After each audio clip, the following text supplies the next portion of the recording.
नमस्कार, चैनल खबर तक में आपका स्वागत है। मैं हूं गीता सैनी और अब नजर डालते हैं आज की प्रमुख खबरों पर। अलवर में नगर निगम की नई सफाई व्यवस्था शुरू हुए दूसरा दिन है, लेकिन व्यवस्था पहले से ही ज़्यादा खराब हो गई है। दिलचस्प बात तो यह है कि वन मंत्री Sanjay Sharma, mayor Ghanshyam Gurjar, collector Ashish Gupta, SP Anand Sharma, आयुक्त बजरंग सिंह जिन वार्डों में रह रहे हैं वहां कचरे के ढेर लगे हैं, जिनमें गायें दिन भर कचरा खाती नजर आती हैं। पार्षदों के अलावा जनता ने कहा कि वीआईपी और बड़े अफसर जहां रहते हैं वहीं एरिया साफ नहीं हो पा रहे हैं, तो वार्डों की दशा कैसे सुधर सकती है। वन मंत्री संजय शर्मा भगत सिंह सर्किल के पास रहते हैं, उनके आवास के सामने कचरे के ढेर लगे रहे। बिजलीगढ़ चौराहे से लेकर भगत सिंह सर्किल के बीच में कई जगह कचरे के ढेर थे। ये शहर का प्रमुख मार्ग भी है। इसी तरह मेयर के वार्ड में अखेपुरा में कचरे के ढेर लगे रहे।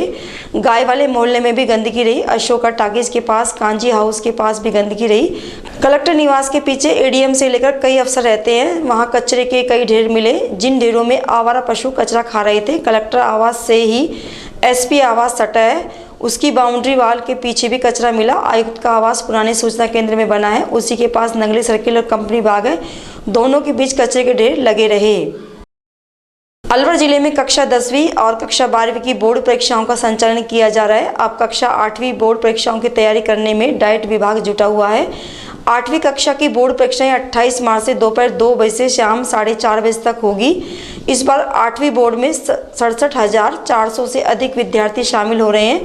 पहली परीक्षा अंग्रेजी विषय की होगी। सत्र 2023-24 में भी 8वीं बोर्ड परीक्षा का आयोजन पुराने अलवर जिले के अनुसार होगा। इसमें 16 ब्लॉकों के विद्यार्थी शामिल होंगे। 8वीं बोर्ड परीक्षाओं को आयोजित करने के लिए शिक्षा विभाग की ओर से 16 ब्लॉकों में 537 परीक्षा केंद्र बनाए गए हैं। इन सभी केंद्रों पर परीक्षा का आयोजन होगा। परीक्षा 28 मार्च से शुरू होकर 4 अप्रैल तक चलेगी। डाइट प्रधानाचार्य सूबे सिंह ने बताया कि परीक्षा संबंधित गोपनीय सामग्री यानी प्रश्न पत्रों का वितरण 18 मार्च और 20 मार्च को किया जा सकता है। परीक्षा के सभी प्रश्न पत्रों को संबंधित पुलिस थानों में पहुंचाया जाएगा। उसके बाद ये प्रश्न पत्र परीक्षा केंद्र पर जाएंगे। इसके लिए 30 मूल्यांकन एवं संग्रहण केंद्र बनाए गए हैं। लोकसभा चुनाव की आचार संहिता लगने के साथ ही जिले में विकास के कई काम अटक गए हैं। पीडब्ल्यूडी को 4 ओवरब्रिज का निर्माण जिले में शुरू करना था, लेकिन इनका काम शुरू नहीं हो पाया। यूआईटी भी कुछ महत्वपूर्ण प्रोजेक्टों को आगे नहीं बढ़ा पाई है। पूर्ववर्ती कांग्रेस सरकार में 4 बड़े ओवरब्रिज मंजूर किए गए थे। इसमें हसन खां डबल फाटक पर 62 करोड़ की लागत से ओवरब्रिज बनाना था। इसके अलावा सोडावास में 40 करोड़ और कोटपुतली भैरव में भी इतनी ही रकम से ओवरब्रिज बनना था। भरतपुर के नगर क्षेत्र को जोड़ने के लिए भी ओवरब्रिज बनाने का प्रस्ताव मंजूर हुआ था। नई सरकार आने के बाद पहले इन प्रोजेक्ट का रिव्यू किया गया और बाद में मंजूर दे दी गई। करीब 1 माह पहले इनको लेकर मंजूरी मिल गई थी, लेकिन पीडब्ल्यूडी कुछ नहीं कर पाया। अब करीब 3 महीने का इंतजार करना होगा। पीडब्ल्यूडी को काली मोरी अंडरपास का काम भी शुरू करना था, लेकिन ये भी अब ठंडे बस्ते में डाल दिया गया। यूआईटी को भी कन्वेंशन सेंटर अंबेडकर नगर में बनाना था। डिजाइन से लेकर निर्माण शुरू करने की तैयारी करनी थी, लेकिन प्रस्ताव अटक गया। यूआईटी का खुद का भवन भी फिलहाल नहीं बन सकेगा। इसके अलावा कंपनी बाग में 23 करोड़ की लागत से पार्किंग बनाने का प्रस्ताव था, जिसका टेंडर नहीं हो पाया। माना जा रहा है कि ये कार्य अब होते नजर नहीं आ रहे हैं। आचार संहिता लगने से पहले नगर निगम जरूर सफाई का ठेका करने में कामयाब हो गया। पूर्व की तरह ही इस बार भी भरतपुर, जयपुर ग्रामीण और दौसा लोकसभा में लगने वाले अलवर की 3 विधानसभा में लोकसभा चुनाव कराने का जिम्मा अलवर के पास रहेगा। ईवीएम भेजने से लेकर अधिकारी कर्मचारियों की तैनाती यहीं से होगी। हालांकि मतगणना अपनी अपनी लोकसभा में होगी। जिले की 11 विधानसभाओं में से बानसूर, जयपुर ग्रामीण, कठुमर, भरतपुर और थानागाजी विधानसभा दौसा लोकसभा में आती है। इन विधानसभाओं में 900 से अधिक अधिकारी और कर्मचारी तैनात किए जाएंगे। सुरक्षा कर्मियों की संख्या भी इन विधानसभाओं में करीब 1500 होगी। विधानसभा चुनाव में 2710 बूथ बनाए गए थे। अब तक यही बूथ हैं। इन बूथों पर 27,50,000 लोग वोट डालेंगे। कठुमर, बानसूर, थानागाजी में वोटरों की संख्या 9 लाख से ज्यादा है। बाकी 8 विधानसभा में वोटर करीब 18 लाख हैं। बानसूर कस्बे में रविवार को पुरानी रंजिश के चलते 2 गुटों में 20 सड़क पर जमकर मारपीट हो गई। इस मारपीट में दोनों गुटों के बीच जमकर लात घूंसे चले। वहीं एक बाइक में लोगों ने जमकर तोड़फोड़ कर दी। इस दौरान आसपास के दुकानदारों में अफरा तफरी मच गई। मारपीट की यह घटना बानसूर के नारायणपुर रोड बास ठेगुवास स्कूल के पास की है। इसके बाद सूचना पाकर पुलिस पहुंची और क्षतिग्रस्त बाइक को थाने ले गई। भाजपा प्रत्याशी भूपेंद्र यादव रविवार सुबह अलवर शहर की मोती डूंगरी पर पहुंचे। इस दौरान उन्होंने वहां पर घूमने आए लोगों से भाजपा के हित में मतदान करने की अपील की। साथ ही उन्होंने लोगों को सरकार की अनेक कल्याणकारी योजनाओं के बारे में बताया। इस दौरान प्रत्याशी के साथ भाजपा से जुड़े कार्यकर्ता भी मौजूद रहे। सरिस्का वन अभयारण्य के बालाकिला बफर जोन में लगातार हो रही बाघों की साइटिंग से यहां आने वाले पर्यटकों की संख्या में भी इजाफा हुआ है। आपको बता दें कि अलवर शहर से लगता हुआ सरिस्का वन अभयारण्य का बालाकिला बफर जोन के फॉरेस्ट एरिया में 7 बाघों का विचरण रहता है, जिसमें 3 शावक और 7 वयस्क बाघ हैं। यहाँ प्रताप बंद से इस जंगल में पर्यटकों के लिए सफारी चलाई जाती है। यहाँ सफारी में घूम रहे पर्यटकों को लगातार बाघों के दर्शन हो रहे हैं। हाल ही में रेवाड़ी से आए पर्यटकों को जयपुर के पास चट्टानों पर खड़े हुए बाघ ST-18 के दीदार हुए, जिसे देखकर पर्यटक गदगद हो गए, जिन्होंने इस खूबसूरत नज़ारे को अपने मोबाइल के कैमरे में कैद किया। पर्यटकों का कहना था कि पहली बार वे इस जंगल में घूमने आए हैं, वहीं उन्होंने पहली बार में ही बाघ को देखा है। यह खूबसूरत नज़ारा वे कभी भुला नहीं पाएंगे। रैनी पंचायत समिति की ग्राम पंचायत पाटन मुख्यालय पर एकलव्य मॉडल स्कूल और रेबारी बाबा के पास आदिवासी मंच को लेकर साधारण मीटिंग का आयोजन रविवार को किया गया। यह आयोजन कैलाश पटेल की अध्यक्षता में किया गया। इस दौरान मंच को लेकर पैसों के लेखे जोखे पर चर्चा की गई। साथ ही समाज में व्याप्त कुरीतियों और गोद भराई पर रोक पर विचार किया गया। वहीं जन्मदिन पार्टी पर डीजे बंद को लेकर चर्चा की गई। बैठक आयोजन से जुड़े बिंटू मीणा ने बताया कि समाज में बेफिजूल के खर्चे पर पूरी तरह से रोक होनी चाहिए। इसे लेकर आगामी आदिवासी मंच का उद्घाटन 19 मई को होगा। इन पर पूरी तरह से पाबंदी की जाएगी। इस दौरान कैलाश पटेल, छोटेलाल मीणा, महेंद्र मीणा, किशोर, रामकेश, भागचंद, ब्रजमोहन, बलराम, कंचन, अर्जुन लाल, कन्हैया लाल सहित गाँव के अनेक बुजुर्गों सहित युवा मौजूद रहे। तिजारा कस्बे से बाबा शाम का चांदी का रथ और चांदी की ध्वजा लेकर पदयात्री रविवार को बानसूर पहुंचे, जहां ग्रामीणों ने चांदी के रथ में विराजमान बाबा शाम की भव्य आरती करते हुए पुष्प वर्षा कर पदयात्रियों का स्वागत किया। तिजारा शाम कमेटी के कमल शर्मा ने बताया कि उनके द्वारा बाबा शाम को 20 मार्च को चांदी की ध्वजा चढ़ाई जाएगी। इसके बाद मौजूद श्रद्धालुओं को प्रसाद वितरण किया जाएगा। इस दौरान बड़ी संख्या में श्रद्धालु मौजूद रहे। कटुमर खेड़ली क्षेत्र में लोकसभा चुनाव की घोषणा होते ही आदर्श आचार संहिता लागू होने के बाद से प्रशासन हरकत में आ गया। इसके बाद प्रशासन ने चुनाव आयोग के निर्देश की पालना शुरू कर दी। खेड़ली नगर पालिका के सफाई निरीक्षक विजय कुमार शर्मा के नेतृत्व में आचार संहिता लागू होते ही जगह जगह लगे राजनीतिक दलों और नेताओं के पोस्टर, बैनर, होर्डिंग हटाने में टीम लग गई। इस मामले में चुनाव आयोग द्वारा 48 घंटे की समयावधि तय की गई है। वहीं सोमवार से दीवारों पर लिखे प्रचार प्रसार की भी रंगाई पुताई की जाएगी।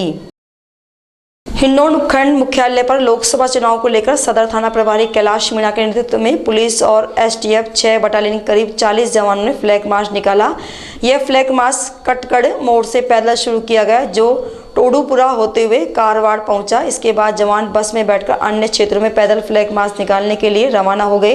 इस दौरान सदर थाना प्रभारी कैलाश चंद मीणा ने बताया कि लोकसभा चुनाव शांतिपूर्ण संपन्न कराने और चुनाव में मतदाता अपने मत का निष्पक्ष रूप से निर्भीक होकर मतदान कर सके, इसके लिए हिंडौन, कटकड़, टोडूपुरा, कारवाड़ सहित अनेक क्षेत्रों में फ्लैग मार्च किया गया। डीग जिले की जुरहरा पुलिस ने पीतल की नकली सोने की ईंट बनाने वाले युवक को गिरफ्तार किया है। इस दौरान पुलिस ने नकली सोने की 19 ईंटें और ईंट बनाने वाले उपकरण भी मौके से बरामद किए हैं। जुरहरा थाना अधिकारी वीरेंद्र ने बताया कि मुखबिर द्वारा सूचना मिली कि जुरहरा कस्बे के ठाकुर मोहल्ले में एक व्यक्ति सोने की नकली ईंट बना रहा है, जिसकी सूचना पर तत्काल पुलिस मौके पर पहुंची और नकली सोने की ईंट बनाते हुए राजू उर्फ राजेंद्र को घेराबंदी कर गिरफ्तार कर लिया, जिसके पास से नकली सोने की बताई जाने वाली 19 पीतल की ईंट और उपकरण बरामद कर जब्त कर लिया। अब पुलिस आगे की कार्रवाई में जुटी हुई है। पुलिस आरोपी से पूछताछ कर रही है। यह ईंट किन लोगों की डिमांड पर तैयार की जा रही है और इस संगठन में कितने लोग शामिल हैं। जानकारी के अनुसार ठग इन पीतल की ईंट को सोने की ईंट बताकर सस्ते दामों में बेचने का झांसा देकर भोले भाले लोगों को अपने जाल में फंसाकर बुला लेते हैं और इस नकली पीतल की ईंट के चारों कोनों पर ठग पहले से असली सोने का बुरादा लगाकर रखते हैं। जब कोई व्यक्ति इसको लेने आता है तो ईंट के एक कोने से अपने उपकरण और रेगमार्क से असली सोने का बुरादा हटाकर सैंपल के रूप में दे देते हैं। जब खरीदार व्यक्ति उस दिए बुरादे नुमा सैंपल की जांच कराता है तो वह असली सोने का साबित होता है। जिस लोभ लालच के चक्कर में खरीदार सस्ते दामों में उस नकली पीतल की ईंट को सोने की ईंट समझकर खरीद लेता है और ठगी का शिकार हो जाता है। खैरतल कस्बे में शनिवार को परीक्षा देकर घर लौट रही छात्राओं के साथ स्कूल के रास्ते में बाइक सवार कुछ युवकों ने छेड़छाड़ कर दी। जब उसी स्कूल के छात्रों ने युवकों की हरकतों का विरोध किया तो युवकों ने छात्रों की बेल्टों से पिटाई कर दी। इसके बाद जब आसपास के लोग एकत्रित होने लगे तो आरोपी बिना नंबरी बाइकों पर भाग गए, लेकिन यह पूरी घटना मौके पर एक ईंट भट्टे के CCTV कैमरे में रिकॉर्ड हो गई। पुलिस ने इस मामले में युवकों की पहचान कर कार्रवाई की बात कही है। वहीं स्कूल प्रबंधन की ओर से इस मामले की रिपोर्ट थाने में दर्ज कराई गई है। पीड़ित छात्राओं ने बताया कि शनिवार को 10वीं बोर्ड की परीक्षा थी। स्कूल से उनका परीक्षा केंद्र करीब 3 किलोमीटर दूर है। परीक्षा के बाद 7 छात्र और 5 छात्राएं सामाजिक विज्ञान का पेपर देने के बाद पैदल घर लौट रहे थे। इसी दौरान बिना नंबर की स्पोर्ट्स बाइक पर 2 युवक उनके पीछे आने लगे। युवकों ने छात्राओं पर अभद्र टिप्पणी और छेड़छाड़ की, जिसका साथ चल रहे छात्रों ने विरोध किया। इस पर दोनों युवक छात्रों के साथ गाली गलौज करने लगे और बेल्ट से छात्रों पर हमला कर दिया। इसके बाद हंगामा होता देखकर आसपास के लोग मौके पर जमा होने लगे, जिन्हें देखकर युवक बाइक पर बैठकर भाग गए। मौके पर मौजूद लोगों ने मामले की सूचना पुलिस को दी। इसके बाद पुलिस ने घटनास्थल के पास ईंट भट्टे पर लगे सीसीटीवी कैमरे चेक किए, जिसमें छेड़छाड़ और मारपीट करते युवक नजर आ रहे हैं। खैरतल थानाधिकारी दिनेश कुमार ने बताया कि पुलिस द्वारा आरोपियों की पहचान कर ली गई है। उनके घरों पर दबिश दी गई, लेकिन वे इससे पहले ही फरार हो गए। पुलिस ने मामला दर्ज कर लिया है। जल्द ही आरोपी को गिरफ्तार कर लिया जाएगा।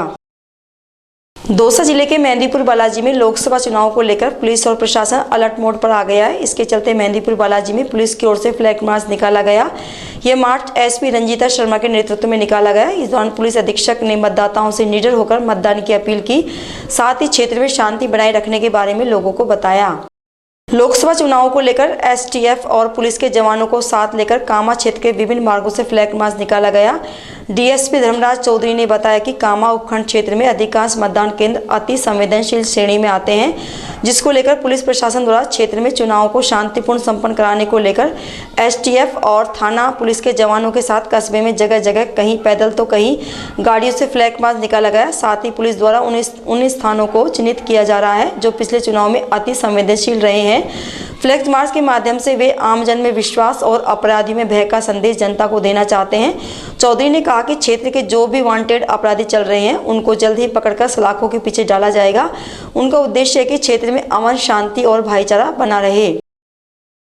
आगामी लोकसभा चुनाव को देखते हुए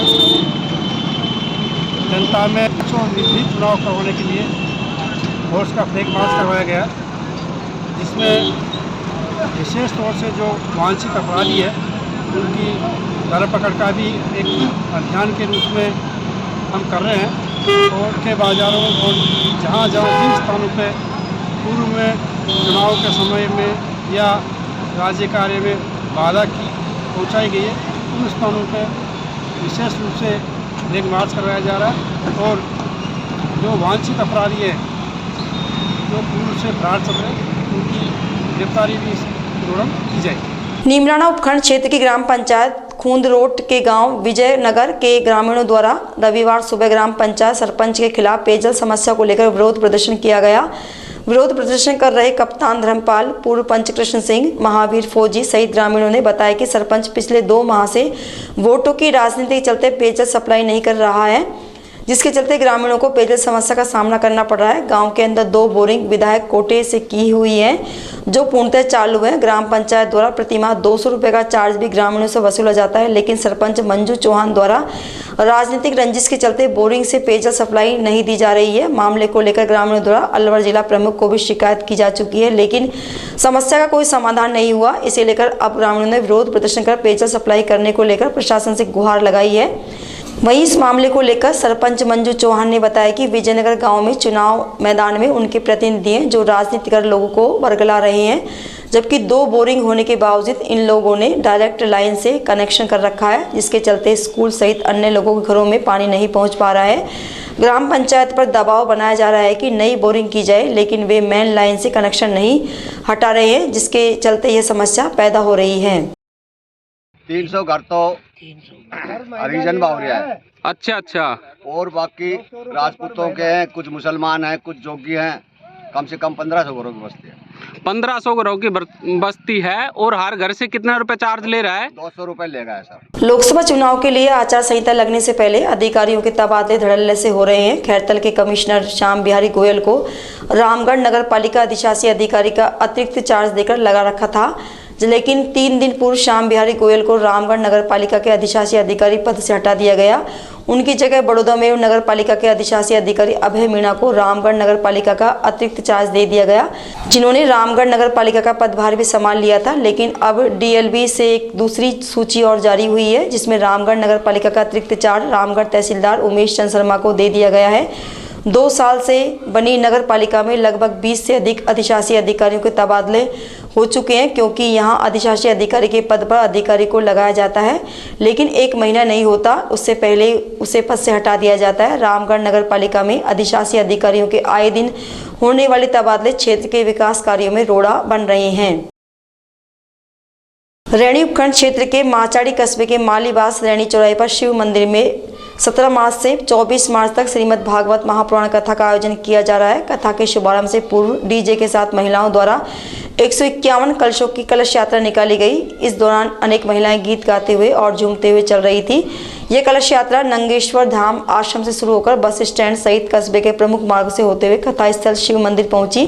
कलश यात्रा के दौरान भक्तों ने जगह जगह पुष्प वर्षा कर इसका स्वागत किया। इस दौरान जगह जगह ठंडे मीठे शरबत के पानी की व्यवस्था की गई। यात्रा में परीक्षित बने भरतलाल सैनी और उनकी पत्नी बत्तो देवी की महिलाओं ने पूजा अर्चना कर आरती की। इसके बाद कथावाचिका प्रेमलता शर्मा द्वारा श्रीमद् भागवत महापुराण कथा का वाचन किया गया। कथा के पहले दिन भगवती ज्ञान वैराग्य देवताओं द्वारा अमृत कलश ले जाने सहित अनेक कथाओं को विस्तार से बताया गया। रतनलाल सैनी और श्री नारायण सैनी ने बताया कि कथा समापन पर 24 मार्च को पूर्णावती एवं प्रसाद वितरण किया जाएगा। कथा का समय सुबह 11 बजे से शाम 4 बजे तक रहेगा। कलश यात्रा के दौरान नौंदिया राम सैनी, सीताराम सैनी, आरडी सैनी, कबूल सैनी, रतनलाल सैनी, बोलू सैनी, श्री नारायण सैनी, रामस्वरूप, डीसी प्रेमचंद, राकेश सहित काफी संख्या में क्षेत्र के अनेक महिला, पुरुष और युवा उपस्थित रहे। अलवर सहित समूचे देश में लोकसभा चुनाव की आचार संहिता लागू हो चुकी है। इस दौरान जिले की सीमाओं को सील कर दिया गया है। साथ ही अंतर्राज्यीय सीमा पर नाके लगा दिए गए हैं। पुलिस अधीक्षक आनंद शर्मा ने कहा कि अब बदमाशों की धरपकड़ तेज होगी। चुनाव के दौरान माहौल बिगड़ने वाले लोगों को चिन्हित कर उन्हें गिरफ्तार किया जाएगा। चुनाव से पहले शराब सहित अन्य मादक पदार्थों की तस्करी करने वालों पर पुलिस की नजर रहेगी। उन्होंने कहा कि एक राउंड की एक्सरसाइज पूरी हो चुकी है। भाजपा और कांग्रेस की तरफ से प्रत्याशी घोषित कर दिए गए हैं। ऐसे में अब संवेदनशील और अति संवेदनशील बूथों को चिन्हित करने का काम किया जाएगा। साथ ही ऑब्जर्वर द्वारा भी नजर रखी जा रही है। चुनाव के दौरान किसी भी तरह की गड़बड़ी की जानकारी मिलने पर सख्त कार्रवाई की जाएगी। उसके लिए हेल्पलाइन नंबर भी जारी कर दिए गए हैं। अलवर पुलिस को बीएसएफ की कंपनी मिली है, जो लगातार 11 विधानसभा क्षेत्र में फ्लैग मार्च कर रही है। जो जिले के बॉर्डर है उन्हें सील किया जाएगा और जो अंतर्राज्यीय बॉर्डर्स हैं उन पर नाके लगाए जाएंगे 24 घंटे। फ्लाइंग स्क्वाड और एसएसटीज ये पूरे ज़िले में हर विधानसभा में 3 तैनात की जाएंगी, जिसमें प्रशासन की टीमें होंगी और पुलिस बल होगा और वो चेकिंग, सीजर, आदर्श आचार संहिता की पालना, ये सारी कार्रवाइयाँ सुनिश्चित कर दी जाएंगी। इसके अतिरिक्त जो और निर्देश हैं चुनाव आयोग के, उन सब की पालना की जाएगी। अधिक से अधिक जो बदमाश तत्व है उनको चिन्हित करके उनको पाबंद किया जाएगा।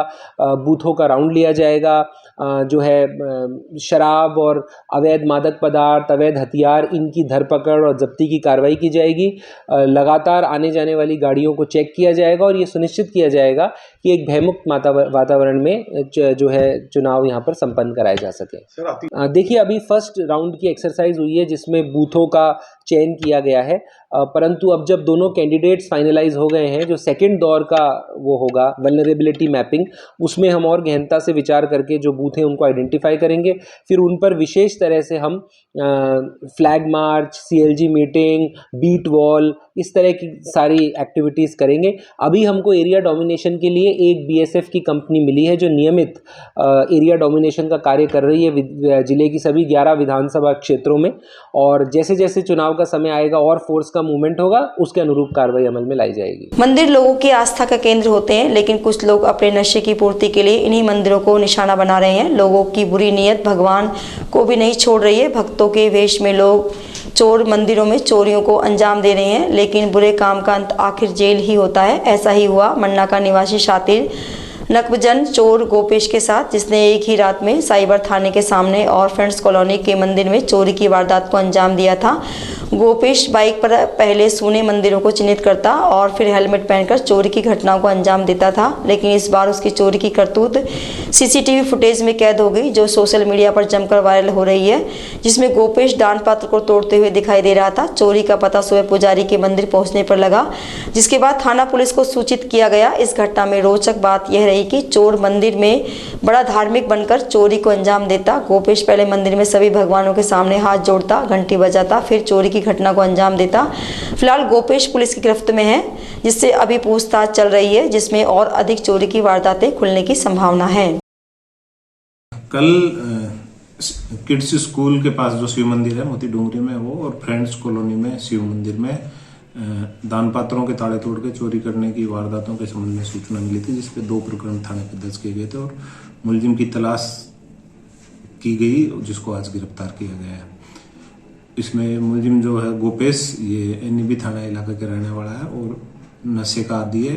नशे के लिए ये मंदिरों के दान पात्रों को तोड़कर और चोरी करने की वारदातें करना स्वीकार की है। सर कोई बरामदगी? मंदिरों के जो दान पात्रों से इसने नकदी चुराई है उसकी बरामदगी की गई। सर पूछताछ में कोई रिकॉर्ड निकला पूर्व में भी कुछ इस तरीके से? पूर्व में भी ये चोरी का आदी है, पूर्व में भी 7-8 मुकदमे इसके खिलाफ चोरी आदि के हैं। नौगावा नगर पालिका में फागुन महोत्सव का आयोजन बस स्टैंड स्थित सनातन धर्मशाला प्रांगण में श्री श्याम सखा मंडल द्वारा किया गया। यह आयोजन तिजारा के प्रेम पीठाधीश्वर ललित मोहन ओझा के पावन सानिध्य में किया गया। कार्यक्रम की शुरुआत पीठाधीश्वर द्वारा श्याम बाबा के समक्ष दीप प्रज्वलित कर की गई। इस दौरान श्याम बाबा का भव्य दरबार देव दरबार एंड डेकोरेटर्स अलवर द्वारा सजाया गया। महोत्सव में भीलवाड़ा म्यूजिकल ग्रुप ने अपनी अमृतवाणी से भक्तों को नाचने पर विवश कर दिया। फागुन महोत्सव में पलवल से पिंकी गोला, फरीदाबाद से कोमल शर्मा और दीपक आचार्य ने शाम भजनों की अनेक मनमोहक प्रस्तुतियां दी, जिन भजनों पर अनेक शाम भक्त नाचने लगे। इस कार्यक्रम में रामगढ़, अलावड़ा, मुबारकपुर, फिरोजपुर सहित आसपास के अनेक क्षेत्रों से शाम प्रेमी पहुंचे। सखा मंडल नौगावा के तत्वाधान में प्रतिवर्ष ये आयोजन होता है और बाबा की कृपा से मुझे भी आने का सौभाग्य मिलता है। फागुन मेले में गांव-गांव, गली-गली, शहर-शहर में पदयात्राएं, आयोजन, बाबा के कीर्तन होते हैं। आज भी कल से आज तक मैं खुद 4 पदयात्रा, 3 कीर्तन और 2 मंदिरों में आयोजन कार्यक्रम में मैं गया हूँ। हमारी युवा पीढ़ी में बाबा श्याम के प्रति ऐसी भावना जागृत हो रही है और हम भी चाहते हैं हमारी सनातन धर्म ध्वजा जो है वो इतनी लहरे, हमारी युवा पीढ़ी प्रभु को माने, सामाजिक रास्ते पे चले, समरसता रखे, समन्वय रखे, संभाव रखे और अपना जीवन कृतार्थ करे, समाज में ऐसा कार्य करे, बाबा श्याम का नाम लेकर के अपना जीवन कृतार्थ करे और समाज को एक अच्छा रास्ता दिखाए। मेरी यही हमारे श्याम प्रेमियों से, युवा पीढ़ियों से आग्रह है। और इस फागुन मेले के अवसर पर मैं सभी को बहुत बहुत हार्दिक शुभकामनाएं देता हूं। आगामी 31 तारीख को हमारा होली मिलन समारोह बहुत बड़ा जो आयोजन झील मंदिर पे होगा और अप्रैल में हम 10 बस लेके जा रहे हैं चित्रकूट और अयोध्या में, वहाँ कीर्तन करेंगे और 12 मई का भरतपुर में एक विशाल बाबा का भक्तों का सम्मेलन होगा, जिसमें सिद्धेश्वर होटल में इतना बड़ा आयोजन होगा क्योंकि हमारा श्याम परिवार महासंघ को 25 साल पूरा होने जा रहा है। उस उपलक्ष्य में ऐतिहासिक कार्यक्रम भरतपुर में होगा। मैं आग्रह करता हूं, करबद्ध प्रार्थना करता हूं, आप सब लोग पधारें और फागुन मेले की और होली की बहुत बहुत शुभकामनाएं। राजगढ़ पंचायत समिति क्षेत्र में स्थित श्री रामेश्वर धाम वीर हनुमान मंदिर में गायत्री परिवार अलवर और जय हनुमान जय उपयोगी सेवा संस्थान ट्रस्ट सकट के संयुक्त तत्वाधान में रविवार को फागोत्सव का आयोजन किया गया। मंदिर महंत रमाकांत जयमन ने बताया कि इस मौके पर मंदिर में विराजित हनुमान जी, शिव जी, द्वारिकाधीश एवं राम दरबार की आकर्षक झांकी सजाई गई। कार्यक्रम के दौरान महिलाओं ने फाग और होली पर एक से बढ़कर एक भजन प्रस्तुत किए। इन भजनों पर महिलाओं ने खूब धमाल मचाया और नृत्य किया। इस दौरान सभी महिलाओं ने एक दूसरे के गुलाल और टीका लगाया और फूलों से होली खेली।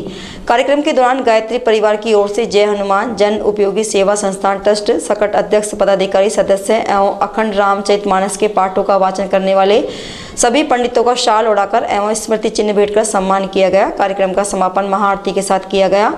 इस दौरान भगवान को भोग लगाकर श्रद्धालुओं को पंगत में बैठाकर प्रसाद वितरित किया गया।